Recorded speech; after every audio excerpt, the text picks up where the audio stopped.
Hello বন্ধুরা, কেমন আছো সবাই? আশা করি তোমরা সবাই খুব ভালো সুস্থ আছো। তো আজকের ভিডিওতে আমরা কথা বলতে যাচ্ছি সাইয়ারা, আজকের লেটেস্ট রিলিজ। মানে কি বলবো, বেশ ভালোই হাইপ ক্রিয়েট করতে পেরেছে সাইয়ারা। গানগুলো তো খুবই পপুলারিটি গেইন করেছিল, স্পেশালি তার টাইটেল ট্র্যাক। আমার ট্রেলারটাও খুব ভালো লেগেছিল, আমি রিভিউ করেছিলাম। তো সময় সুযোগ বার করে আজকে দেখে এলাম। গতকাল আমি দেখছিলাম যে 20 crore প্লাস, মানে অলরেডি টিকিট সোল্ড এত টাকার। একটা দারুণ ওপেনিং, মানে বড় বড় সুপারস্টাররা যে ওপেনিং দিতে পারে না, নতুন একটা লিড প্লেয়ার এসে সেই ওপেনিং দিচ্ছে। অনেকে বলছে এটা কর্পোরেট বুকিং আছে। তো অরিজিনাল ফেক সব ছাড়লাম। তো আমি যেখানে সিনেমাটা দেখতে গেছি প্রায় 60 থেকে 70% অকুপেন্সি ছিল, হাউসফুল শো ছিল না। কিন্তু অনেকেই দেখছিলাম যে খুব আশা নিয়ে সিনেমাটা দেখতে এসেছিল। এবং আহান পান্ডের বিশাল একটা ফ্যান বেস ক্রিয়েট হয়ে গেছে, এটুকুনি ক্লিয়ার হয়ে গেছে। মানে তার মধ্যে যে পোটেনশিয়াল আছে সেটা তারা তার গানের পারফরমেন্স ট্রেলার দেখেই গেস করতে পেরেছিল। এবং সিনেমাটা আমি তোমাদেরকে বলছি, এটা বড় পর্দায় গিয়ে দেখা উচিত। প্লটটা অতটা ভালো না হলেও লিড স্টার কাস্টের পারফরমেন্স কিন্তু ডেবিউ ফিল্ম হিসেবে খুব ভালো।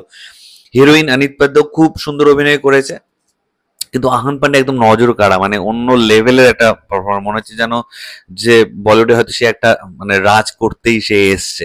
তো গল্পটা অল্প করে বলছি। মহেশ্বরীর গল্প, তোমরা সকলেই জানো মহেশ্বরীর গল্প মানে ছেলে মেয়ের একটা ভালোবাসার অ্যাঙ্গেল থাকে এবং সেখানে একটা বিচ্ছেদেরও জায়গা থাকে। তো এখানেও কোনো এক্সেপশনাল কিছু হয়নি। আহান পান্ডের যে ক্যারেক্টারটা, সে একজন মিউজিক সিঙ্গার এবং তার ব্যান্ড রয়েছে। সে খুব পজিটিভ সে নিয়ে, এবং সে চায় সে একদিন বড় মানে স্টার হবে আর কি।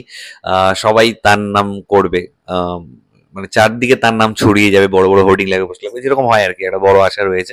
সেই মুহূর্তে তার একজন রাইটার, এই মেয়ে অনিত পদ্দা যে ক্যারেক্টারটা প্লে করছে, সেই হিরোইনের সাথে দেখা হয় এবং সে তার লিরিসিস্ট হিসেবে কাজ করতে শুরু করে। মানে একজন মেয়েটা গান লেখে আর ছেলেটা গান করে, এরকম করতে করতে জানতে পারি আমরা যে মেয়েটার অ্যালজেমার রয়েছে। অ্যালজেমার তোমরা অনেকেই বুঝতে পেরেছো যে অ্যালজেমার ডিজিজ হলে কি হয়, আর যারা জানো না তাদের বলছি যে ধীরে ধীরে মেমোরি লস হতে থাকে এবং একসময় তোমার মেমোরি লুজ হতে হতে তুমি সমস্ত কিছুই মাথা থেকে আউট হয়ে যায়। তো ছেলেটা আর মেয়েটা যখন ভালোবাসার অ্যাঙ্গেল ক্রিয়েট হয়ে গেছে, সেই মুহূর্তে যদি মেয়েটার মেমোরি লস হতে শুরু করে, তার মানে মেয়েটাও তো বুঝতে পারছে যে আমি একদিন এই ছেলেটাকে ভুলে যাব। ছেলেটাও যখন জানতে পারে, ছেলেটাও ভাবে যে মেয়েটা একদিন আমাকে ভুলে যাবে। তো এখান থেকে বিভিন্ন অ্যাঙ্গেল সৃষ্টি হয় এবং আলটিমেটলি ক্লাইম্যাক্সে হ্যাপি এন্ডিং হবে না স্যাড এন্ডিং হবে, এটা নেই পুরো গল্প। বড় পর্দায় গিয়ে তোমাদের সেটা জানতে হবে। তো ভালো দিক খারাপ দিক নিয়ে কথা বলে, সবার ফার্স্ট ভালো দিক আমি অলরেডি বলে ফেলেছি যে এই সিনেমার লিড স্টার কাস্টের পারফরমেন্স, নজর করা পারফরমেন্স, এবং তাদের কেমিস্ট্রিটা সত্যিই খুব ভালো। বড় পর্দায় ওয়ার্ক করেছে। আমি শুধু আমার রিয়াকশন দিচ্ছি না, আমার সাথে আরো যারা ছিল প্রত্যেকে খুব ইমোশনালি কানেক্ট হয়ে গেছিল তাদের পারফরমেন্স দেখে। তো এটা খুবই ভালো যে এরকম বলিউডের নতুন হিরোইনরা আসছে। আহান পান্ডে মনে হচ্ছে একটা বড় জায়গায় যাবে, আমার যতদূর মনে হলো। সেকেন্ড হচ্ছে মিউজিক, এই সিনেমার মিউজিক সুপার। এবং হলে শুনতে এত ভালো লাগছিল, একদম ফার্স্ট ফ্রেম থেকে এত সুন্দর মিউজিক্যাল একটা ফিল্ম। মানে শুরুর থেকেই তোমাকে একদম করে দেবে, হুক করে দেবে এদের গানগুলো, ব্যাকগ্রাউন্ড স্কোর গুলো খুবই ভালো। ডিরেকশনের কথা যদি বলি, যে প্রায় 2.5 ঘন্টার কাছাকাছি সিনেমাটা, তবে কোথাও তোমাকে বোর ফিল করাবে না, কারণ স্ক্রিন প্লেটা এরকম ভাবেই ক্রিয়েট করা যে সবসময় খুব হ্যাপেনিং আর কি। কিছু মানে আপস এন্ড ডাউনস রয়েছে, সেই কারণে তুমি দেখতে পারো, এনজয় করো, কিন্তু প্লটটা খুব কমন, সেটা পরে আসছি। দেন আমি বলবো যে এই সিনেমাতে সাপোর্টিং স্টারকাস্ট যারা রয়েছে, সাপোর্টিং স্টারকাস্ট কিন্তু খুব হাইফাই না, মানে খুব যে নাম করা ফেস রয়েছে তা না। অনেক সময় হয় যে ডেবিউ যখন করে হিরো হিরোইন, তখন সাপোর্টিং স্টারকাস্ট একটু ভালো নিয়ে নেয়, কিন্তু ভালো মানে ফেস যাদের সকলে চেনে এরকম নিয়ে নেয়, কিন্তু এখানে তারা সেটা করেনি। এখানে সাপোর্টিং স্টারকাস্ট এরকম যাদের মধ্যে পোটেনশিয়াল রয়েছে, কিন্তু তারা হয়তো অতটা ব্রেক থ্রু বা কাজের সুযোগ পায় না, তাদেরকে দিয়ে কাজ করানো হয়েছে।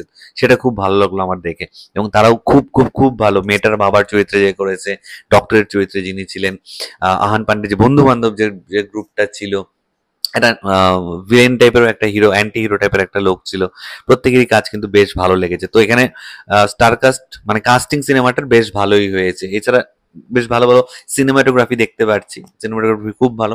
সিনেমাটা যখন ক্লাইম্যাক্স পোর্শনে এসে শিফট করে একটা অন্য একটা জায়গায় চলে যায়, সেই লোকেশনটাও বেশ ভালো না হয়েছে। তো সমস্ত কিছু মিলে একটা ডিসেন্ট 2.5 ঘন্টার তুমি একটা সিনেমা দেখতে যাচ্ছ গানগুলোর জন্য এবং লিড স্টার কাস্টের পারফরমেন্সের জন্য। এই সিনেমাটা অবশ্যই বড় পর্দায় গিয়ে এনজয় করা উচিত। এবার on the other hand, negative side যদি আমি বলি, তাহলে আমার প্লটে নতুনত্ব কিছু লাগেনি।